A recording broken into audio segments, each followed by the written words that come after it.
The construction site was alive with noise, a wild orchestra of clanging metal, grinding engines, and men shouting instructions that dissolved into the heavy air. Cranes creaked against the afternoon sky, their shadows crawling slowly across the half-built structure like restless ghosts. The scent of cement dust mixed with sweat, oil, and the faint aroma of freshly cut wood. Somewhere in the distance a generator coughed, and the sound of a hammer striking steel echoed like a heartbeat, steady, relentless, unending. Amid this storm of noise and movement, one figure stood apart. He was out of place and completely unmistakably so. A man in an immaculate navy suit, tailored to perfection, its fabric catching the sunlight like the surface of still water. Polished black shoes, mirror-like, reflected the grime beneath them. Not a speck of dust dared to touch him, as though the chaos around him bent away in silent respect. His name was Richard Halden, a name that meant something in every corner of the city. A millionaire developer, a man who turned forgotten land into monuments of ambition, who painted the skyline with glass towers that shimmered like dreams caught in daylight. To many, he was a symbol of power, the man who could summon wealth from dust. But to himself on this scorching afternoon, he felt like a stranger in the empire he had built. The sun was merciless, pressing down on his shoulders like a weight, and for the first time in years his confident stride faltered. He slowed, his polished shoes scraping softly against the grit-laden ground. His sharp, assessing eyes, the eyes of a man who saw profit and potential in everything, locked onto something, or rather someone that made the world around him blur and fade away. There, not far from the line of mixing trucks, kneeling on the ground amid bags of cement was a young woman, her body strained against the load she tried to lift, a sack easily heavier than she appeared capable of carrying. Her long black hair had escaped the tight bun meant to contain it, now spilling over her face in tangled strands. Sweat beaded along her temple, tracing a path down her dirt-streaked cheek. Her gloves were torn at the fingertips, her vest frayed and faded from too many days under the same punishing sun. But it wasn't the exhaustion in her movements that stopped him cold. It wasn't the strength she showed in her trembling arms, nor the quiet endurance in her stance.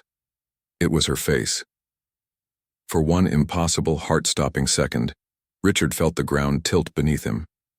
The sound of the site, the hammers, the engines, the shouting, all faded into a low, muffled hum. He could hear nothing but the pounding of his own heart, because standing before him, covered in dust, wrapped in sunlight, was the ghost of someone he had loved more than life itself. His daughter, the same dark hair, the same delicate line of her jaw, even the same small, barely visible scar near her right eyebrow, the one she'd gotten when she was 10, riding her bike too fast down the hill by their old house. He could still remember the way she had cried, and how he had carried her inside, pressing a kiss to her forehead and whispering, "You're stronger than you think." Lily. He blinked hard now, trying to clear the vision, to remind himself that this was impossible.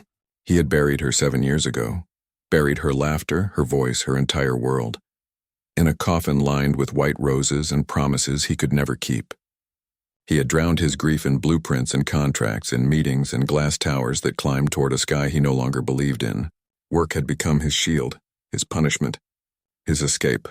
And yet, here she was, or someone who looked so painfully, achingly like her that his soul refused to listen to reason.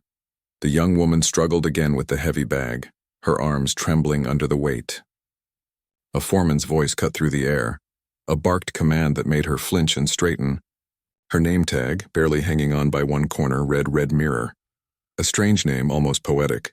She didn't seem to notice him watching, too focused on the task in front of her, lifting, carrying, enduring. Richard's throat tightened. He took a step closer without realizing it. Every instinct in him screamed to help, but something stronger, fear, disbelief, or perhaps guilt, held him back. He'd spent years teaching himself not to feel, to turn grief into calculation, sorrow into silence. But now emotion returned like a flood breaking its dam, her movements, determined, steady despite her exhaustion, mirrored every memory he'd ever cherished of Lily.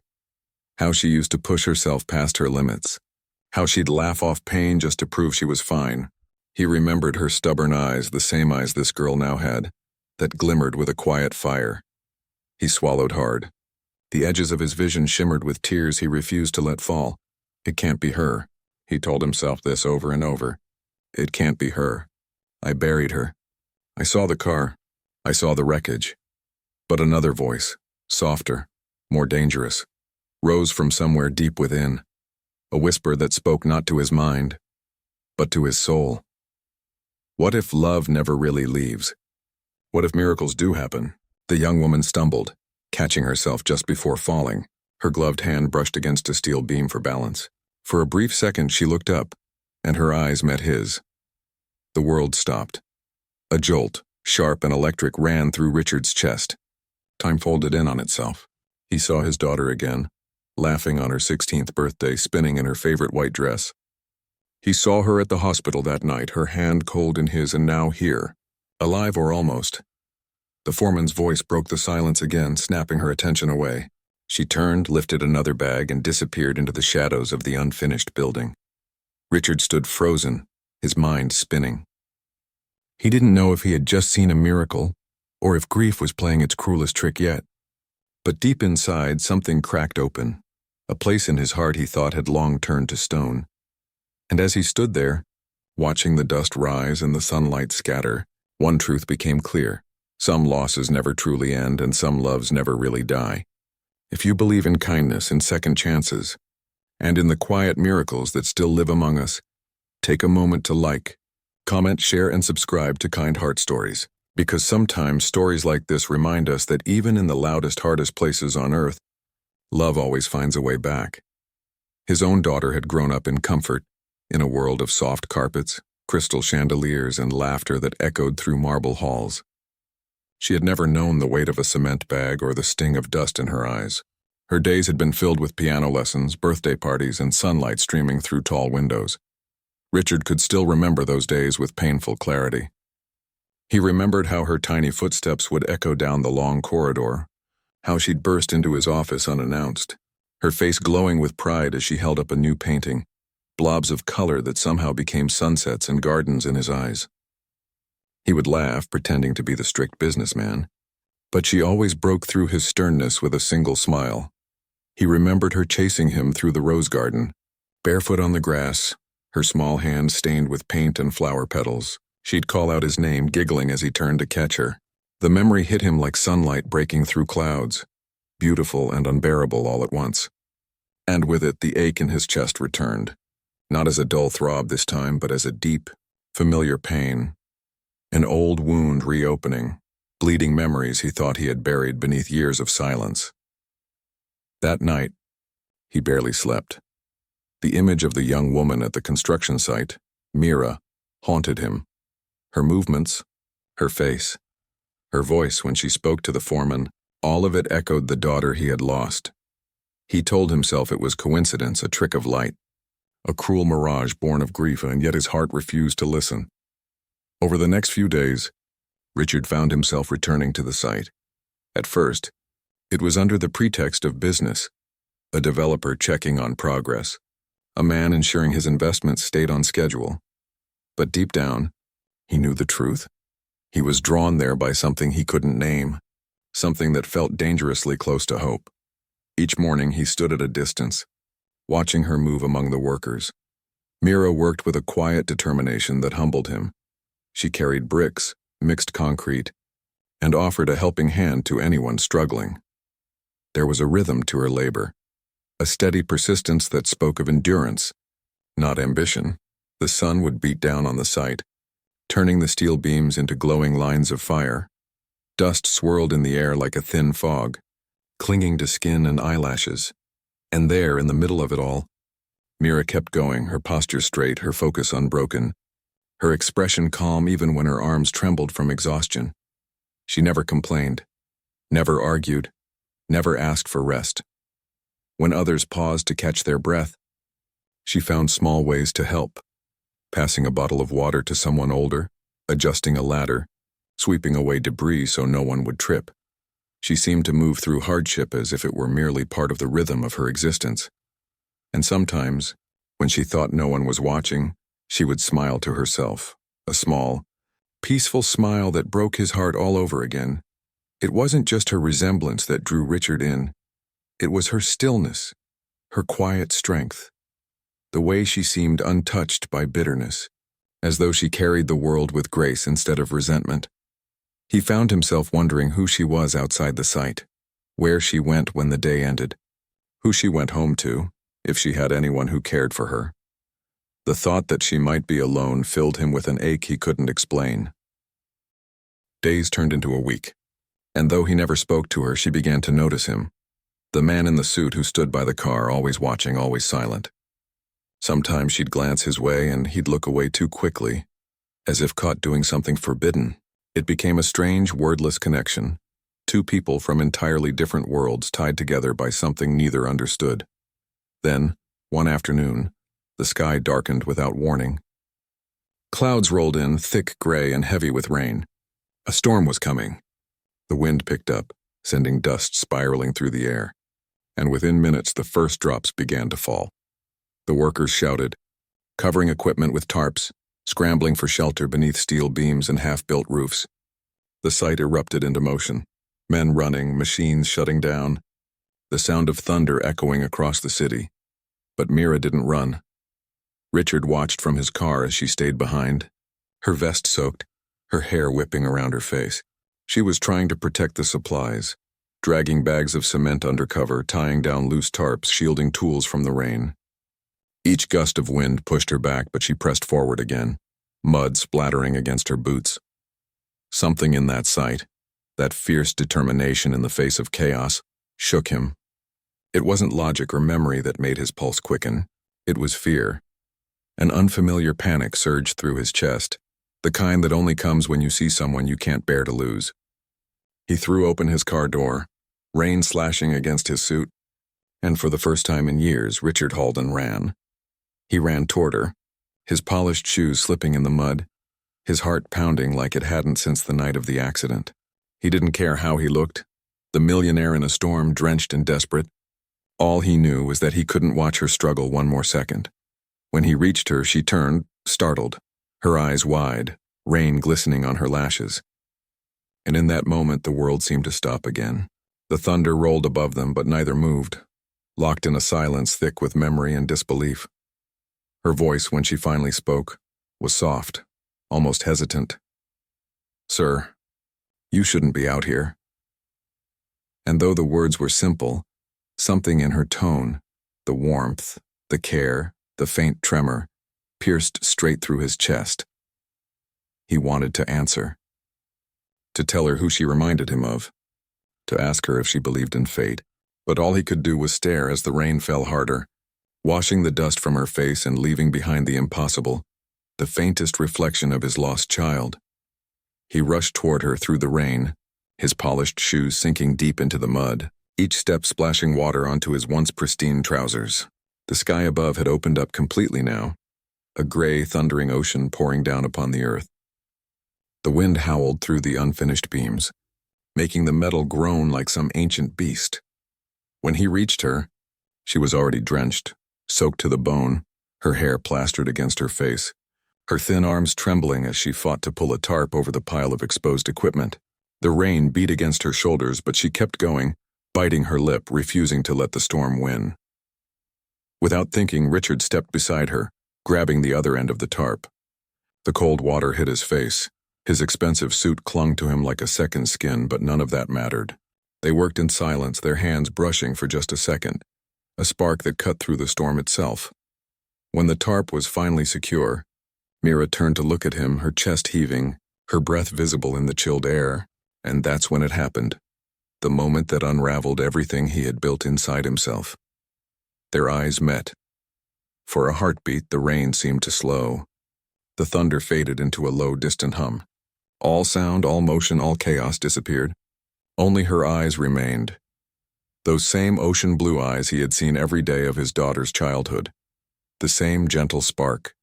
The same quiet courage that had once made him proud beyond words. 1,000 memories struck at once. A little girl giggling in the rose garden, paint on her fingers, calling him Papa in a voice that used to light up his entire world. Tears filled Richard's eyes, mixing with the cold rain that streamed down his face. For years he had thought his heart was made of marble, cold and immovable. But now as he stood in that storm beside this young woman, He realized it was still capable of breaking. When the storm finally passed, the site was left in silence, muddy, soaked, and strangely still, as though the world was holding its breath. Richard followed her at a distance as she made her way to a small tin shelter at the edge of the construction yard. Inside, a few workers huddled together, sharing tea from a dented flask. Mira sat in one corner quiet, her posture weary but graceful. He watched as she reached into her pocket and pulled out a small, crumpled photograph. She stared at it for a long time, her expression softening, a single tear escaping down her cheek. Then, carefully and lovingly, she tucked the photo back into her worn canvas bag as though it were something sacred. That image burned into Richard's mind. That night, sleep refused to come. He tossed and turned, the sound of rain still echoing in his ears, his thoughts circling back again and again to the same question. Who was she, really? By morning, curiosity had turned into desperation. He called his assistant, his voice trembling with urgency. "Find out everything you can about Mira," he said. "Where she's from, her family, her past, and everything." Hours later, the report arrived. Richard sat alone in his office, the rain still trickling against the windows, the world outside gray and blurred. He unfolded the file with shaking hands, and as he began to read, the blood drained from his face. Mira, age 23, born an unknown, raised in a foster home after being found wandering near the site of a car crash in the mountains 7 years ago. She had been 16, conscious but injured, no memory of her name, her past, or where she came from. No known relatives. No records before that day. Richard's hands trembled as he gripped the papers. The words blurred as tears welled in his eyes. She had been found near a car crash, the same year his daughter had died in one.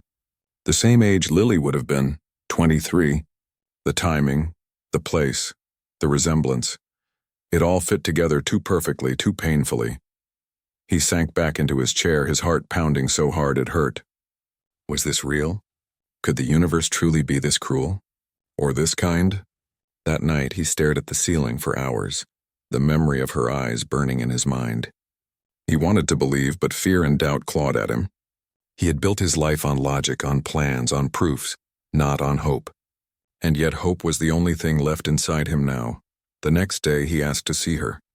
He told his assistant to bring Mira to his office at the site. When she walked in, he felt his heart stutter. She had cleaned up, her clothes were simple, freshly washed. Her hair tied back neatly, though a few strands escaped, framing her face in a way that made her look heartbreakingly familiar. There was a quiet nervousness in her movements, as if she wasn't sure why she was there. Her eyes flicked across the lavish office, the glass desk, the blueprints, the towering city skyline visible through the window. "Sir," she said softly, her voice careful, respectful. "You wanted to see me?" Richard could barely find his voice. For a moment he could only nod, his throat too tight to speak. Finally he asked as gently as he could about the accident, the one that had changed her life. Mira's gaze dropped. Her fingers twisted the edge of her sleeve. She took a shaky breath before answering. I don't remember much," she said quietly. "I woke up in a hospital. They told me I'd been in a crash, but I didn't know who I was or where I was from. There was just nothing, just pain. And fear. I had no one." Her voice cracked on the last word. Tears welled in her eyes, but she blinked them away, forcing a small, brave smile. Richard felt his own heart fracture at the sight. Every instinct in him screamed to tell her the truth, to reach across the desk, to hold her hand and say, "You're my daughter. You came back to me." But fear held him still. What if he was wrong? What if his desperate heart was just seeing what it wanted to see? Days turned into weeks. He tried to focus on work, but his thoughts always returned to her. Every smile, every gesture, every word she spoke felt like a thread pulling him back into the past. Finally, unable to bear the uncertainty any longer, he arranged for a DNA test.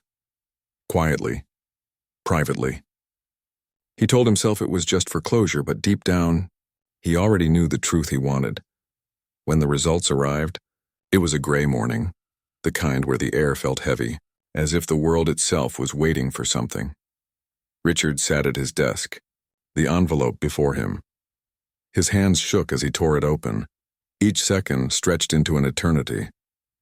His eyes scanned the paper once, then again just to be sure, and then the breath left his lungs. 9% match. For a long moment, he couldn't move. The words blurred through his tears, but their meaning was undeniable. Mira, the girl who had appeared out of nowhere, the one who had survived the impossible, the one who had brought color back into his gray, lifeless world and was his daughter, his Lily, alive. He pressed the paper to his chest, his body shaking with a mix of disbelief and gratitude so intense it felt almost holy. After 7 long, empty years, the universe had returned what it had taken. And for the first time in forever, Richard Halden, the man who built cities, fell to his knees and wept. Richard broke down for the first time in years. The dam he had built inside himself. All the walls of silence.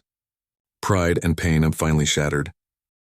The man who had once stood like stone in boardrooms, who had faced losses worth millions without blinking, was now trembling, gasping for breath, his heart overflowing with something far greater than sorrow. Tears fell freely down his cheeks, each one carrying years of grief, guilt, and unspoken prayers. For so long, he had buried his emotions under layers of work, telling himself that time would heal what it never truly could. But now that he knew his daughter was alive, every suppressed memory came rushing back like a flood. He couldn't stay still. He couldn't think.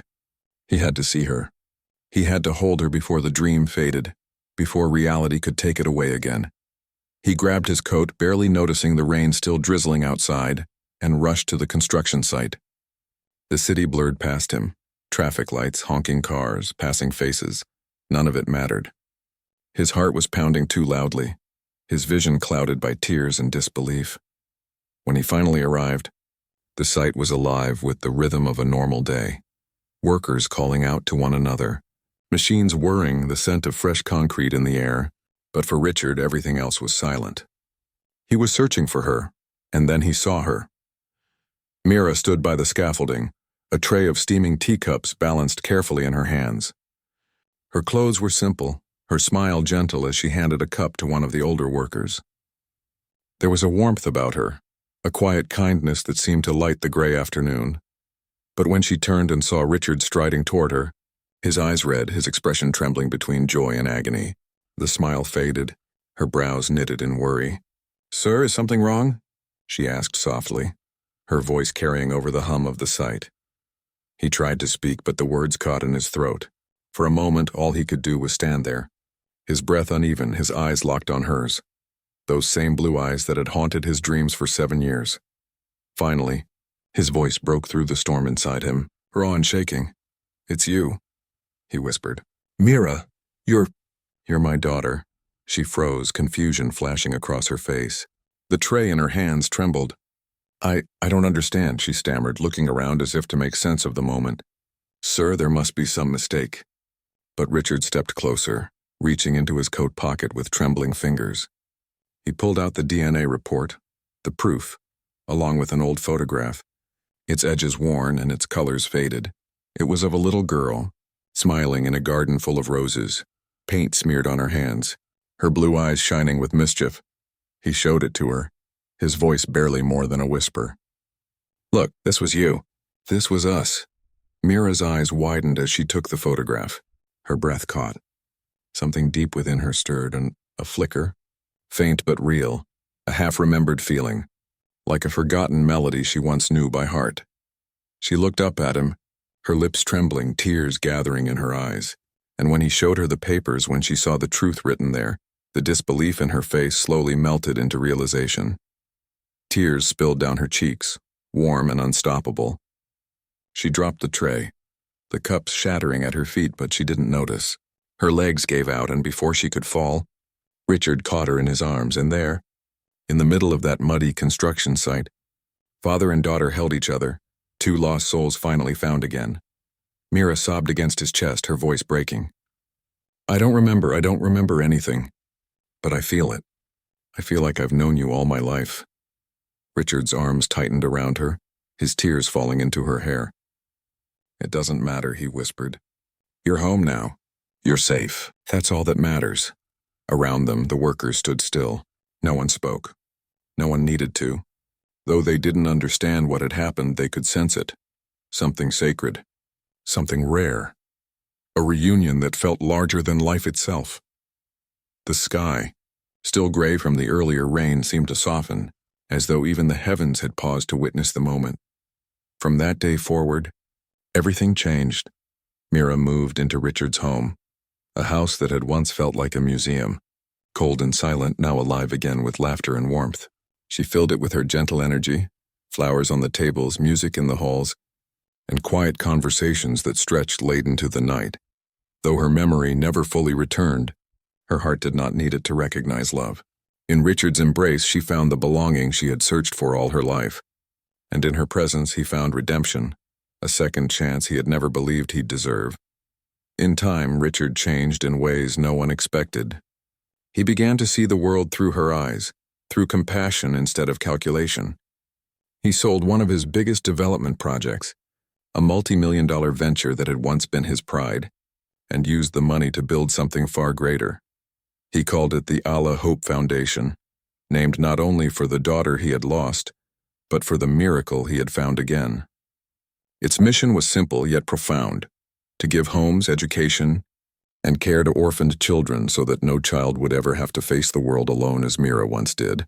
And Mira, standing beside him at every step, became its heart.